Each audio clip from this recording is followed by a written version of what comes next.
In today's video, I'm going to teach you how to change the measurement units in Microsoft Word. Whether you're preparing documents that need precise layout adjustments or simply prefer working with different units, personalizing these settings can make your work feel more intuitive and align better with your preferences. Let's dive in and walk through the steps to accomplish this. First things first, you'll want to open up Microsoft Word. Once the application is open and you've got a document ready, take a look at the top left corner of the screen. You'll see the File menu there. Go ahead and click on it. This action will bring up a drop-down menu featuring several options you can explore. But for our purpose today, we want to focus on the Options setting at the very bottom. Click on that, and it will open up the Word Options window. Now that you're in the Word Options window, you're going to see a list on the left-hand side. While there are numerous categories you can adjust, today we're specifically interested in the Advanced category. Go ahead and select Advanced. This section houses a range of settings that give you more control over various aspects of Word, many of which customize how your documents are displayed and how they behave. Once you're in the Advanced settings, you'll need to scroll down a bit to reach the section labeled Display.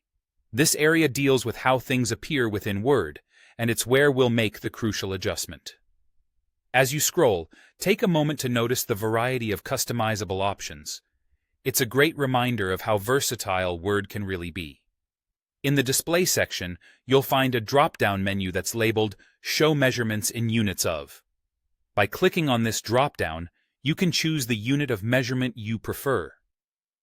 Whether you work best in centimeters, inches, or millimeters, Word has you covered.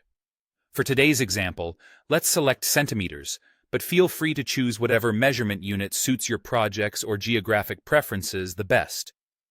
After you've made your selection, the final step is to apply the change. Simply look towards the bottom right corner of the Word Options window and click the OK button. Word will now update its settings to reflect your preferred units of measurement, making your future document setups and formatting tasks all the more seamless and tailored to your needs. And just like that, you've successfully customized your measurement units in Word. This might seem like a small adjustment, but it can significantly impact your workflow, especially if you work on documents that require precision and attention to detail. Don't hesitate to come back to these settings anytime to make further adjustments as your needs evolve. Thanks for watching, and happy word processing.